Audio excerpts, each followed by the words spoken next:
Hello friends, welcome to my channel. કેમ છો બધા મજામાં? આજે હું તમારા માટે લઈને આવી છું રાજકોટના ફેમસ પુડલાની રેસિપી. આ પુડલા ઘરે કેવી રીતે બનાવવા એના માટે તમારે મારી રેસિપીને પૂરેપૂરી જોવાની છે.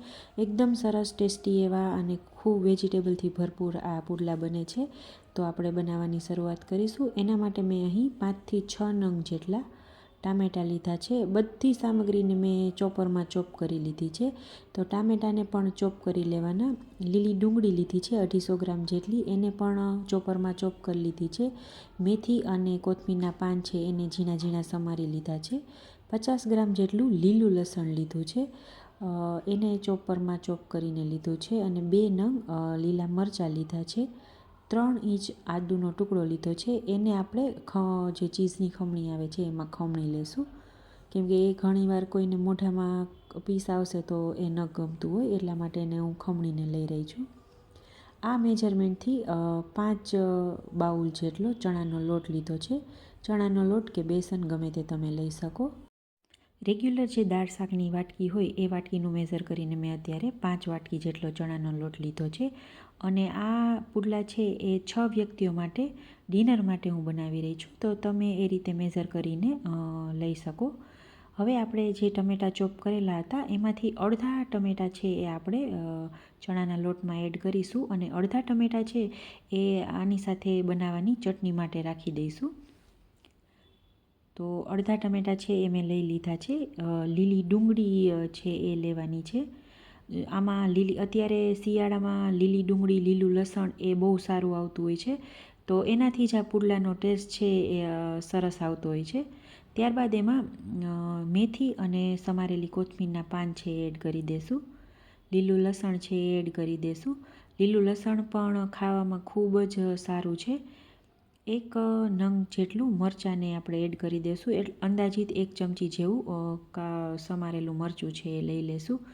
ત્યારબાદ આદું છે એને હું ખમણીને લઈ રહી છું. ઘણીવાર આદું છે ચોપ કરીએ તો એના પીસીસ થતા હોય છે, તો એ ઘણાને ન ભાવતા હોય, તો એ હું અત્યારે ખમણીને લઈ રહી છું. ત્યારબાદ એમાં અડધી ટેબલ સ્પૂન જેટલો કાળા મરીનો પાવડર છે એ એડ કરવાનો છે.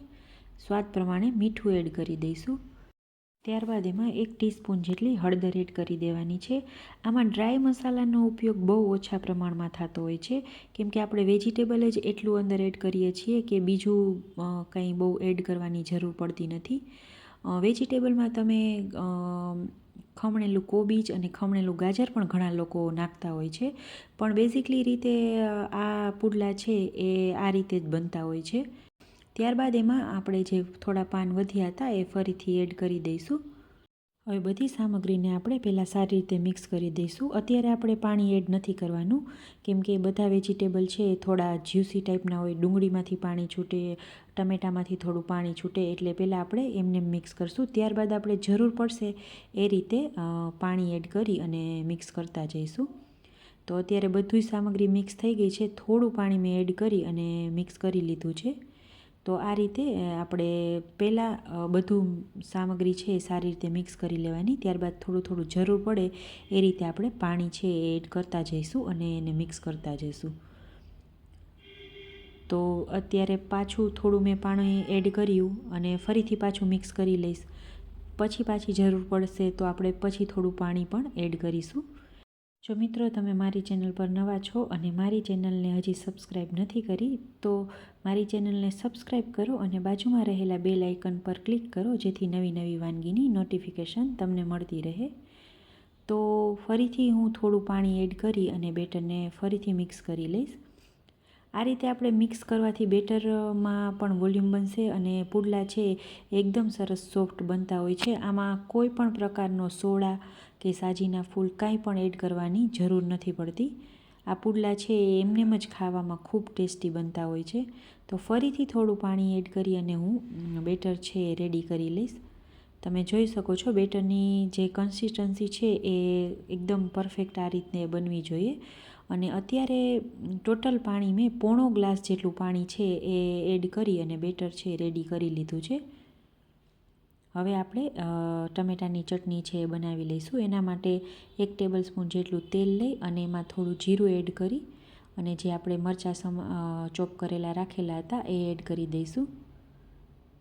આ ચટણી પણ છે એકદમ સિમ્પલ બનતી હોય છે, પણ ખાવામાં ખૂબ ટેસ્ટી લાગે છે. ત્યારબાદ એમાં ટામેટાં ચોપ કરીને અત્યારે હું લઈ રહી છું. બાકી તમે ટમેટાની પ્યુરી કરીને પણ લઈ શકો, પણ આ રીતેની ચટણી છે એ ખાવામાં ખૂબ સરસ લાગે છે, એટલે હું અત્યારે ચોપ કરેલા ટમેટાં લઉં છું. ત્યારબાદ આપણે સ્વાદ પ્રમાણે મીઠું એડ કરી દઈશું, ચપટી હળદર એડ કરી દેવાની છે, અને લાલ મરચું પાવડર છે 1 ચમચી જેટલો સારો કલર આવે એના માટે આપણે એડ કરી દઈશું. ત્યારબાદ એમાં 1 ચમચી જેટલી ખાંડ એડ કરી દઈશું, જેથી ટમેટાની ખટાશ છે એ સરસ એવી બેલેન્સ થઈ જાય. બધું સારી રીતે મિક્સ કરી અને એને આપણે થોડી વાર માટે કૂક થવા દઈશું. ટમેટાં છે એટલે આપણે ચોપ કરીને લીધા છે, એટલે એના માટે થોડા કૂક થવા દઈશું, તો એ એકદમ સરસ પોચા થઈ જશે. ચટણી છે આપણી બનીને રેડી થઈ ગઈ છે. હવે આપણે નોનસ્ટિક અથવા તો લોખંડની લોઢી તમને જે અનુકૂળ હોય એને ગરમ કરવા થોડી મૂકી દઈશું, અને બેટરને ફરીથી આપણે સારું એવું મિક્સ કરી લઈશું. હવે તમે નોનસ્ટિક કે લોખંડની જે કોઈ પણ લોઢી લેતા હોય, એને લોખંડની લોઢી લો તો એને થોડી ગ્રીસ કરશો તો ચાલશે, પણ નોનસ્ટિક પેન જ્યારે તમે લેતા હોય તો એને બિલકુલ તેલથી ગ્રીસ નથી કરવાની. જો તમે ગ્રીસ કરશો તો તમારો પુડલો છે એ એકદમ સ્પ્રેડ નહીં થાય, અને સ્પ્રેડ થવામાં થોડું બેટર છે મિક્સ થઈ જતું હોય છે અને સરખો સ્પ્રેડ નથી થતો. એટલા માટે નોનસ્ટિક પેનને તો બિલકુલ ગ્રીસ નથી કરવાની.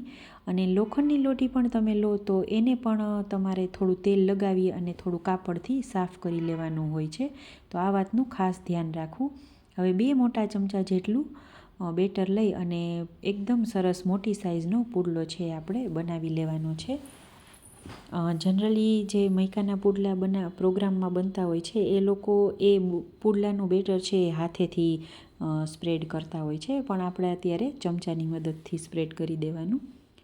તો પુડલો ઓલમોસ્ટ એક સાઈડ શેકાઈ ગયો છે, તો ત્યારબાદ એના ઉપર 1 ચમચી જેટલું તેલ લઈ અને આ રીતે તેલને પણ સારી રીતે પુડલા ઉપર ફેલાવી દઈશું.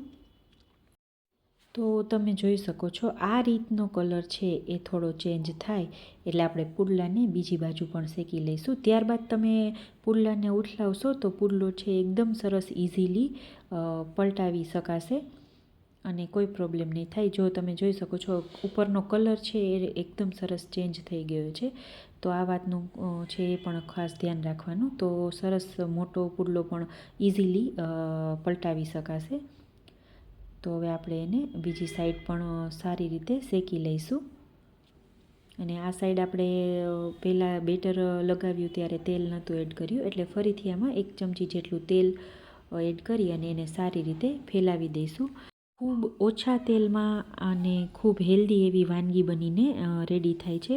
તો શિયાળામાં અચૂકથી એકવાર આ પુડલા છે એ ટ્રાય કરજો. આપણું પુડલું છે બંને સાઈડ સરસ એવું શેકાઈને રેડી થઈ ગયું છે, તો એને આપણે એક પ્લેટમાં કાઢી લઈશું, અને આ જ રીતથી આપણે બધા પુડલા છે એ બનાવી લઈશું. આ પુડલા છે ગરમ ગરમ જ સર્વ થતા હોય છે, તો તમે જ્યારે પણ જમવા બેસવાનું હોય ત્યારે બનાવશો તો ખાવાની ખૂબ મજા આવતી હોય છે. તો આ જ રીતે આપણે 2 ચમચા જેટલું બેટર લઈ અને ફરીથી આપણે પુડલો બનાવી લઈશું. જો તમને ન ફાવે તો તમે પહેલાં 1 ચમચા જેટલું બેટર લઈ અને નાનો પુડલો પણ બનાવી શકો છો. તો આ રીતે બેટરમાંથી આપણે બધા પુડલા છે એ રેડી કરી લેવાના છે. જો તમે વેજીટેબલ બધું ચોપ કરીને રાખેલું હશે તો આ વાનગી છે એ માત્ર 8થી 10 મિનિટમાં બનીને રેડી થાય છે, અને ખૂબ હેલ્ધી એવી વાનગી બનીને રેડી થાય છે. આ વાનગી છે એ બાળકો પણ ખાશે. જનરલી લસણ, ડુંગળી ને આદું છે એ બાળકોને તમે કોઈ બીજા ફોર્મમાં આપશો તો એ નહીં ખાય, પણ આ રીતે બનાવશો તો એ પણ એમને ભાવતું હોય છે. તો એકવાર જરૂરથી ટ્રાય કરજો. અને તમે બાળકોને લંચ બોક્સમાં પણ બનાવીને દઈ શકો છો. હવે બેટર છે એ થોડું મને પતલું લાગે છે, કેમ કે ડુંગળી અને ટમેટાનો જ્યુસ છે એ થોડો બનતો હોય, તો એના માટે બેટર પતલું લાગે તો ફરીથી આપણે ચણાનો લોટ એડ કરી અને બેટરને મિક્સ કરી દેવાનું. તો એ વાતનું પણ ધ્યાન રાખવાનું. બેટર થોડું પતલું લાગે તો આપણે ઉપરથી ફરીથી થોડો ચણાનો લોટ છે એ એડ કરી દઈશું અને પુડલા છે એ રેડી કરી લઈશું. તો આ પુડલાને મેં અત્યારે દહીં, ટમેટાની ચટણી અને લીલી ચટણી સાથે સર્વ કર્યા છે. જો મિત્રો તમને મારી વાનગી ગમતી હોય તો મારી ચેનલને લાઈક કરો, શેર કરો અને સબસ્ક્રાઈબ કરવાનું તો બિલકુલ ના ભૂલતા. Thank you.